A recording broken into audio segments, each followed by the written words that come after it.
I want to welcome to the program Tudor Dixon. How are you? Great. Thank you for having me. Well, so you come highly requested. A lot of listeners of this show were in our mentions on Twitter saying, you got to get Tudor Dixon on. You got to get Tudor Dixon on. So here you are. Well, that's wonderful. That's good to hear. And that means that we have a good following and we're doing something right in Michigan. Absolutely. Absolutely. So, you've got an incredible background. You've been involved in the steel industry up there in Michigan. You're a breast cancer survivor. I want to talk to you about that as well. But what got you into politics? Why now? Why this race? Well, when I left manufacturing, I went into the media to try to make sure that our youngest people were able to hear non-biased news, that they were able to hear the truth and also learn to try to seek the truth on their own. And that kind of morphed into being in the media and then talking to congressmen and senators and saying, what can we do that's bigger than just talking about it? What can we do to actually affect change? And that looks like running for governor. And so here we are. Wow. That's great. That's great. So, obviously the issue of inflation is front of mind for most voters around the country. I'm sure you hear that on the ground in Michigan when you're meeting with folks. As someone who comes from the manufacturing industry, talking to those folks, what are the concerns that you hear from them? Well, energy first and foremost in the state of Michigan. And you've seen this with other big manufacturers leaving the state of Michigan. And one of their big complaints is the cost of energy and the concern that you have a governor who is going to go to the woke left on energy like Gavin Newsom, start banning gas-powered cars. But we already know that she's trying to shut down a pipeline in the state of Michigan. So shutting down that pipeline would increase the cost of inflation. It would increase people's gas prices. It would increase the cost to heat your home. It would increase the cost of airline tickets in and out of the state. So people are very concerned when it comes to the rising costs about what's going to happen with energy, especially in the manufacturing world. Manufacturers are saying, we get our prices, our rates hiked with no warning in the state of Michigan, and we're constantly on the edge of our seat wondering, will the governor pass a new radical climate plan? Will the governor shut down the pipeline? Will the governor continue to allow gas prices to go higher and higher with no relief in sight, even though we're in a state right now where she could offer tax relief? She's been given the opportunity to offer people tax relief. She ran saying she wouldn't increase taxes, but time and time again, this governor has tried to increase taxes, and when she's been given the opportunity to provide relief to the people of Michigan, she vetoes that every single time. Wow. Yeah, I've got some family up there in Michigan, in the Romeo area. Shout out to the Michigan Duncans. But, I hear from them, you add in stuff like that with, like you were saying, with energy or with taxes.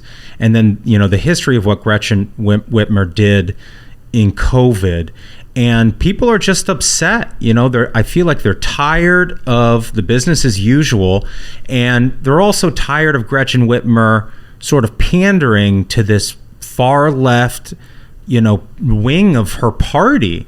Do you get a sense that that's what you're hearing from voters on the ground? Absolutely. And it's interesting in Michigan because this governor Gretchen Whitmer has a massive war chest. She has a massive war chest from California and New York. And in Michigan, we would love, as the conservative going up against her, would love to have a massive war chest. So I call out to your listeners who are listening right now, help us out. Go to TudorDixon.com, $10, $20. We need to defeat her because she is not listening to people. Exactly what you're saying. We need to defeat her because we have people that are saying, gosh, you had the chance to listen to restaurants when we begged you to let us open, and now we've lost 3,000. And you go to communities across the state of Michigan, and every other storefront is closed. She had the opportunity to help small businesses with taxes during the pandemic. She vetoed that, and now small businesses, we've lost more than any other state other than New York. We're tied with New York. We don't really want to be tied with New York and California for things when it comes to the political world, but here we are. We're tied for that. We're tied for energy policies. You look at this governor, she is focused on just very radical policies, but you've got parents going to her and saying every other state that has a critical situation in education is doing something right now when it comes to tutoring, is trying to get the kids back on track. What is Gretchen Whitmer doing? Absolutely nothing.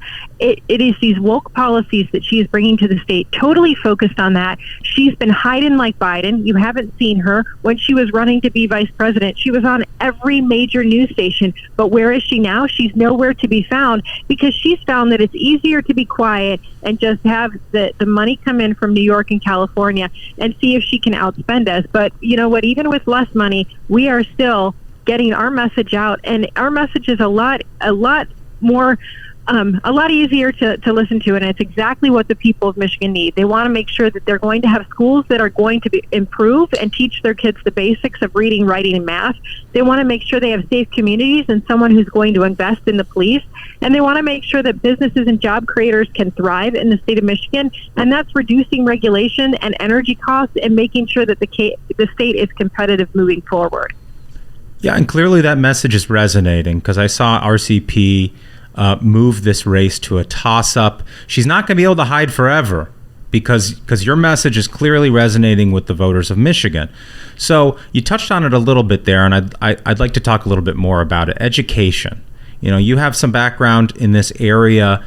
You know, I'm curious. You know, what's going on with education in Michigan, and how are you seeing voters react to what happened post-COVID?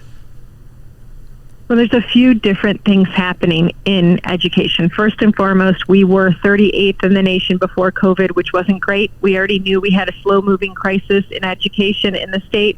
That slow-moving crisis was all of a sudden a full-blown crisis after COVID, when we had kids kept out of school for almost 2 years. So now we have a situation where the basics are just gone. The learning loss is intense in the state of Michigan. When you look at our third grade reading tests from the spring, we had nearly 60% of our students fail across the board. So we have to get our kids back on track. That's first and foremost. But then secondary, you see this woke teaching coming in. Our Department of Ed had recently, one of their trainings was exposed online, and turns out they're going to teachers, and they're telling them, when kids come into the classroom, ask them their gender, ask them their pronouns, ask them what name they want to be, tell them that they can have a different identity at school, and we won't tell mom and dad. And so much so, we won't tell mom and dad that even if they have suicidal tendencies or the potential to harm someone else, don't go to mom and dad and explain what's going on with the student in the classroom. Parents are outraged to think that they are considered second-class citizens when it comes to their own children, that they're not going to be a part of the conversation anymore. And we've come out and said this will not happen in a Dixon administration, that we would never allow this to happen. And we've asked Gretchen Whitmer, where do you stand? Nothing. We're also seeing across the state some of these pornographic books in our schools, and talking about this is not, we need to get back to the basics. We need to make sure that parents are aware if these books are in the classroom. And Gretchen Whitmer, again, totally silent on this, but we're even seeing independents and Democrats step up and say, we are done with this stuff in our classrooms. We want to get back to reading, writing, math, and teach true civics. Stop teaching this radical sex and gender theory. Absolutely. Amen. And I mean, like you were saying, coming out of COVID, you've seen math scores in the toilets. You've seen reading, writing in the toilet. It's unconscionable that you know, post COVID, you know, these teachers unions and, you know, Gretchen Whitmer would be pushing all of this radical gender identity theory in our schools when we have so much work to get back to in schools. It's just absolutely insane. Right, exactly. That's where we see historical Democrats coming out and saying, well, where are you on this? When are you going to stop this from happening? And like I said, she's been very quiet since she didn't make it as vice president of the United States, and believes that being quiet is the answer to moving forward, because if you don't say anything, then you can't screw it up, the Joe Biden theory. But we know she's nervous because she's bringing in Barack Obama. Now we're hearing Bernie Sanders is coming to the state. Bernie Sanders is obviously bringing that far progressive left message into the state. And really, we have a red legislature. It is a very purple state. And I just believe that that's the wrong message, but I will let her continue with the wrong message while we meet parents where they are, or where we meet communities that are struggling with safety where they are, and tell them that we will help them improve. We just recently got the report that we have 4 of the 20 most dangerous cities in America in the state of Michigan. That's not a great record. We've got to make sure that we are supporting our police officers and getting more police officers on the streets to keep our community safe and make sure our kids can even get to school safely. And then again, businesses are feeling like they are left in the dark, and here she is coming out and saying, oh, we're investing $715 million into a Chinese corporation to bring them to the state of Michigan, after we watched Ford build elsewhere, after we've watched GM build elsewhere, when we've been trying to get some of these American companies to come into the state of Michigan. Instead, we're going to give a company money who has direct ties to the Chinese Communist Party. That's the economic development plan of Gretchen Whitmer, and that's bad for Michigan. Man, yeah, absolutely, 100%. So it's October, which is Breast Cancer Awareness Month. You're a survivor of breast cancer. You know, I read from your bio that you know, you had become a mom and were diagnosed with breast cancer. You know, what was that experience like and overcoming it like? You know, my girls were, at the time, my oldest was 6. I had a 6-year-old, a 4-year-old, and 2 2-year-olds. I had twin 2-year-olds at the time, and that's shocking. You hear those words, and then it's kind of like all you hear after that is like the Charlie Brown teacher, you know? And you walk out and you say, I have no idea what that doctor just said to me, and you're thinking all of the worst case scenarios. But when I pulled out, I remember getting teary and thinking, what's going to happen? And just having this overwhelming sense, you know, we walk this journey and we get through it. And I walked the journey and had great doctors, amazing doctors, and went through to a few different places. And I want people to know, if you're going through this and you feel like you didn't get the message that you wanted from that first doctor, go to several different doctors, because that's one of the beauties that we have here in this country, is that you can get a second opinion, and you should, because I did that.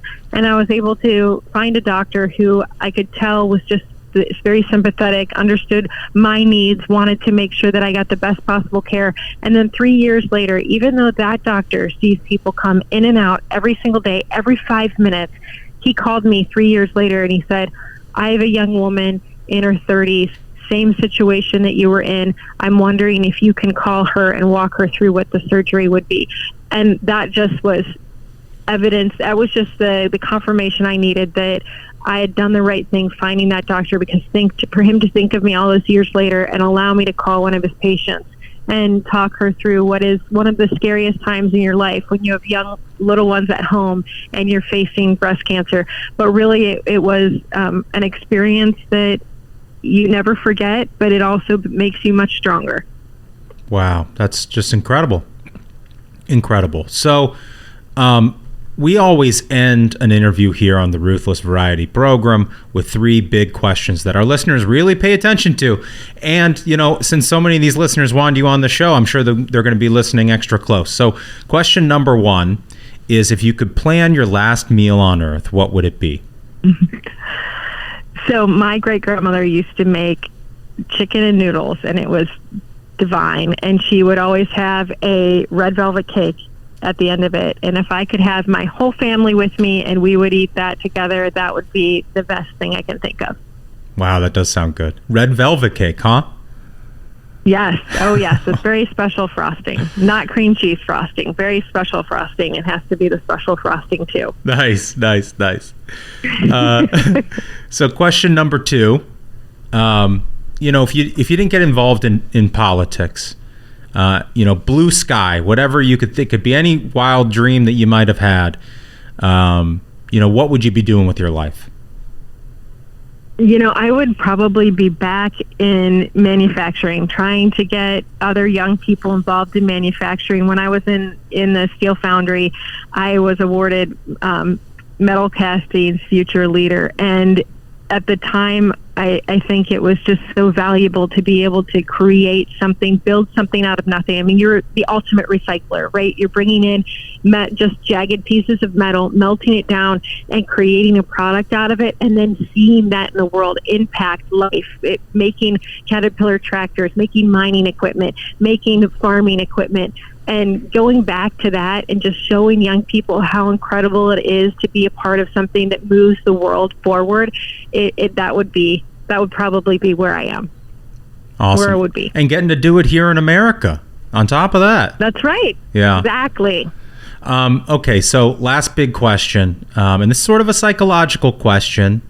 What motivates you more, the thrill of victory or the agony of defeat? And the thrill of victory, obviously, is sort of an optimist, person who looks at the world, glass half full, or the agony of defeat, sort of like Michael Jordan. You're sort of motivated by your failures, and what motivates you to succeed is, the fear that you would ever have one of those defeats again.